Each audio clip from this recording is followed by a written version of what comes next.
Per tal d'accedir a l'aula virtual, podem utilitzar l'accés directe de la pàgina principal del portal de l'UGI o escriure en la barra d'adreces aulavirtual.ugi.es, sense les 3 W, i polsar Intro.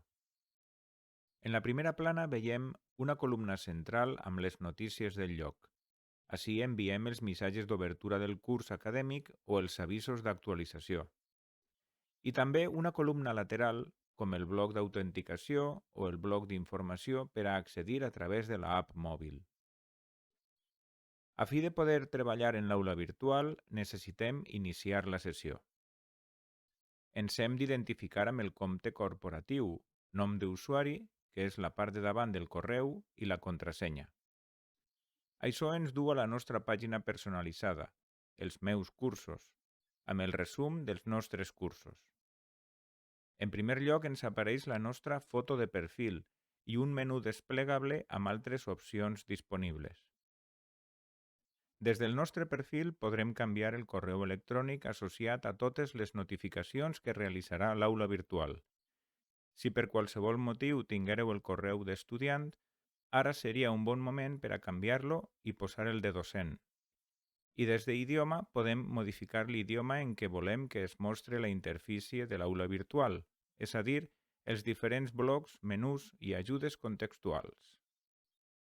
Recordeu que l'idioma preferit no implica una traducció dels textos o documents enviats a curs i que aquests sempre es mostren en l'idioma original.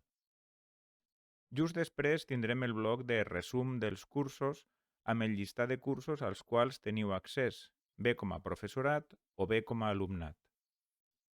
La llista pot ser llarga. Per això tenim diversos filtres que limitaran els cursos que es mostraran. Podem mostrar els cursos actuals. Així estarien des del present any acadèmic de 2022-2023. O podem mostrar tots els cursos també d'anys anteriors.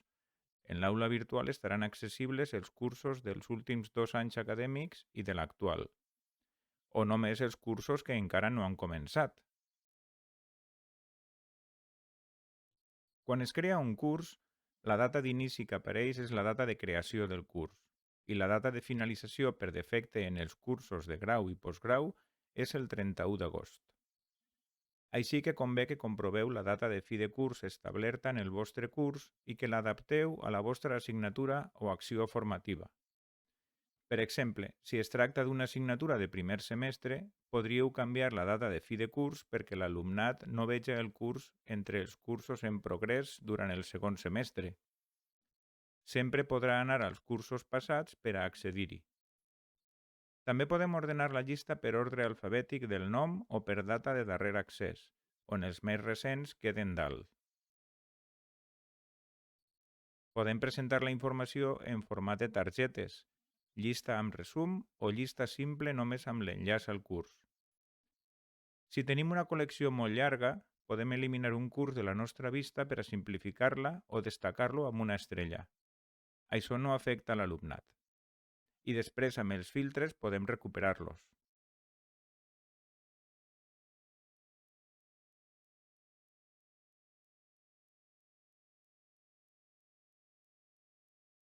Addicionalment, podem emprar el cercador per buscar un curs amb una paraula clau.